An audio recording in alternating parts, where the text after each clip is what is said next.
Hello दोस्तों। मैं आपका दोस्त किरीट मेहता आपके लिए आज मोढेरा सूर्य मंदिर का एक वीडियो लेके आया हूँ। दोस्तों, सूर्य को जीवन का कारक भी कहा गया है। सूर्य के बिना, सूर्य की रोशनी के बिना इस पृथ्वी पर जीवन शक्य नहीं है। हिंदू धर्म में कई सालों से, पुराण कालों से सूर्य की उपासना भी की जाती है। साइंस भी कहता है कि सूर्य प्रकाश से हमारा शरीर विटामिन डी बनाता है, जो हमारे लिए बहुत उपयोगी है। और सूर्य प्रकाश से वनस्पति भी अपना खुराक बनाती है। इसीलिए हमारे जीवन में, हमारे यहाँ सूर्य का प्रकाश कितना महत्व का है, ये आप समझ सकते हैं। हमारे यहाँ पूजा में बोला जाने वाला गायत्री मंत्र भी सूर्य उपासना का एक अंग है। ओम भूर्भुवः स्वः तत्सवितुर्वरेण्यं भर्गो देवस्य धीमहि धियो यो नः प्रचोदयात्। तो हम सूर्य का नमस्कार करके मोढेरा सूर्य मंदिर के साथ आगे बढ़ाते हैं।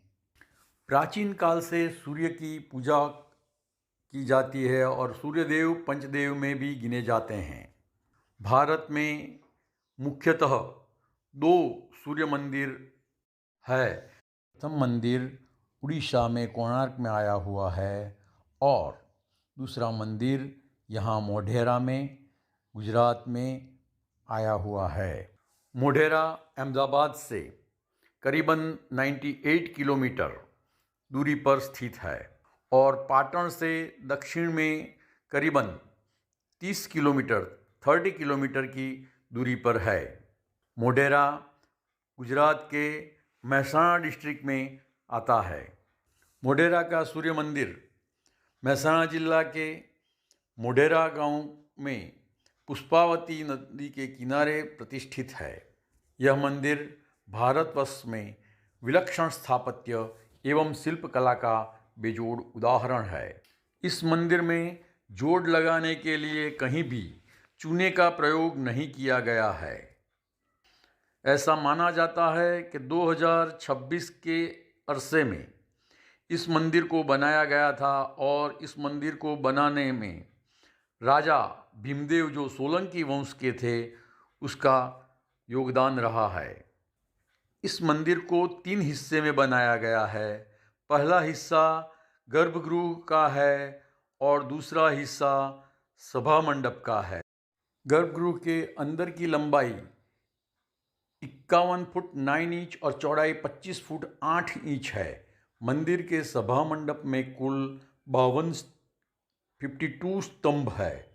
इन स्तंभों पर विभिन्न देवी देवताओं के चित्रों के अलावा रामायण और महाभारत के प्रसंगों की बेहतरीन कारीगरी के साथ दिखाया गया है। इन स्तंभों को नीचे की ओर देखने पर वह अष्टकोणाकार और ऊपर की तरफ देखने से वह गोलाकार नजर आते हैं। मंदिर का निर्माण कुछ ऐसे तरीके से किया गया था कि सूर्योदय होने पर सूर्य की पहली किरण मंदिर के गर्भगृह को रोशन करे। सभा मंडप के आगे एक विशाल कुंड है, जो सूर्य कुंड या राम कुंड के नाम से भी प्रसिद्ध है। गुजरात में सोलंकी राजा, जो सूर्यवंशी थे और सूर्य को कुल देवता के रूप में भी मानते थे। इसी तरीके से सौराष्ट्र, जिसको काठियावाड़ भी कहते हैं, और नाम काठी दरबारों के नाम से पड़ा है और काठी दरबार की राज्य व्यवस्था सौराष्ट्र में कहीं कहीं थी और काठी दरबार भी सूर्यदेव के उपासक थे। इस मंदिर का उल्लेख पुराणों में भी आता है। इस मंदिर के परिसर के मुख्य 3 भाग है। गुड़ मंडप मुख्य मंदिर, दूसरा सभा मंडप और कुंड जलाशय। इसके मंडपों के बाहरी भाग तथा स्तंभों पर अत्यंत सूक्ष्म कला कारीगरी की गई है। कुंड के में सबसे नीचे तक जाने के लिए सीढ़ियाँ बनी है तथा कुछ छोटे छोटे मंदिर भी है। इस मंदिर का निर्माण एक ही समय में नहीं हुआ था। मुख्य मंदिर चालुक्य वंश के भीमदेव प्रथम के शासनकाल के दौरान बनाया गया था। इसके पहले 1024-25 में गजनी के महमूद ने भीम के राज्य पर आक्रमण किया था और लगभग 20,000 सैनिकों की एक टुकड़ी ने उसे मोढेरा में रोकने का असफल प्रयास किया था, ऐसा माना जाता है। मंदिर का निर्माण इस रक्षा के स्मरण के लिए किया गया हो सकता है। स्थापत्य की दृष्टि से यह मंदिर गुजरात में सोलंकी शैली में बने मंदिरों में सर्वोच्च है। उसे प्लेटफॉर्म पर एक ही अक्ष पर बने इस मंदिर के मुख्यतः 3 भाग है, जैसे हमने आगे बात की। सभा मंडप और गुड़ मंडप के साथ जुड़ा हुआ नहीं है, बल्कि एक अलग संरचना के रूप में इसे थोड़ा दूर रखा गया है। दोनों एक पक्के मंच पर बने हैं। इनकी छतें बहुत पहले ढह गई है, अब बस उनके कुछ निचले हिस्से ही बचे हैं। दोनों छतें 15 फुट 9 इंच की व्यास की है, लेकिन अलग अलग तरीके से बनाई गई है। मंडप में सुंदरता से गढ़े पत्थर के स्तंभ अष्टकोणीय योजना में खड़े किए गए हैं, जो अलंकृत तोरणों को आधार प्रदान करते हैं। मंडप की बाहरी दीवारों पर चारों ओर आले बने हुए हैं, जिसमें 12 आदित्यों, दिक्पालों, देवियों तथा अप्सराओं की मूर्तियां प्रतिस्थापित है।